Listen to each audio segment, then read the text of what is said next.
are not swayed by deception. You belong to me, attuned to the subtle sound of my guidance, even amid chaos. Trust that signal. Follow it. It will never mislead you. This very day you carry a noticeable glow, sensed by those around you.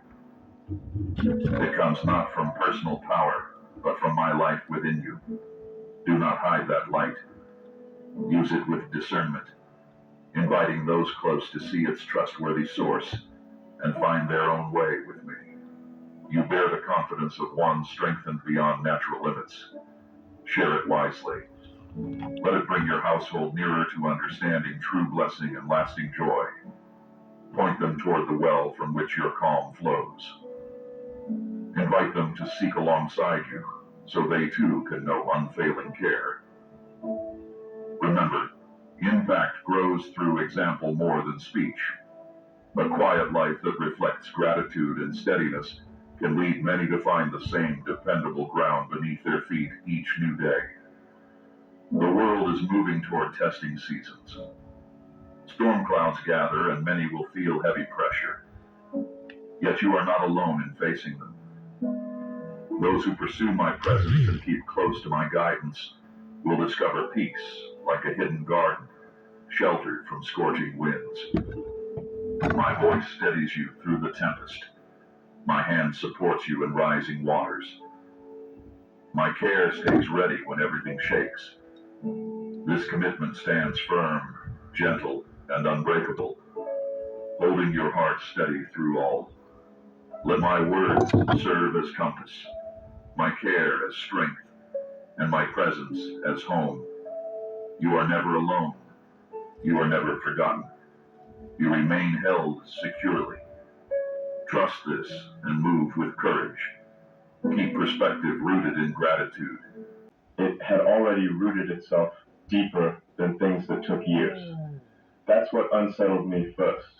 Not you, not the connection, the speed at which something so subtle became structural. Because temporary things usually feel loud. They arrive dramatically.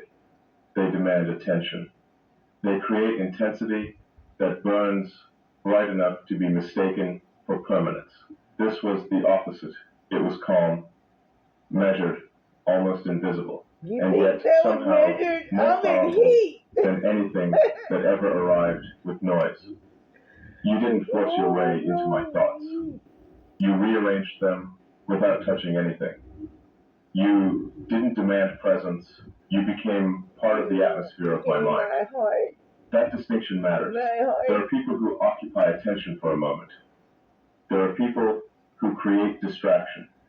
There are people who stir emotions strongly enough to feel unforgettable until time proves otherwise. And then there are rare people who alter the internal architecture. They don't just become memorable. They become relevant to how you think. That's where you exist now, not as a passing thought, not as a fixation, not even as someone I simply care about. You exist as reference, as orientation, as a quiet point my mind measures against without asking me first. I notice it in ways that would sound insignificant to anyone else. A sentence forms, and I know how you would hear it.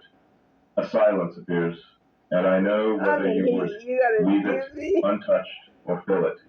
Something confusing happens, and I instinctively imagine how your perspective would cut through it.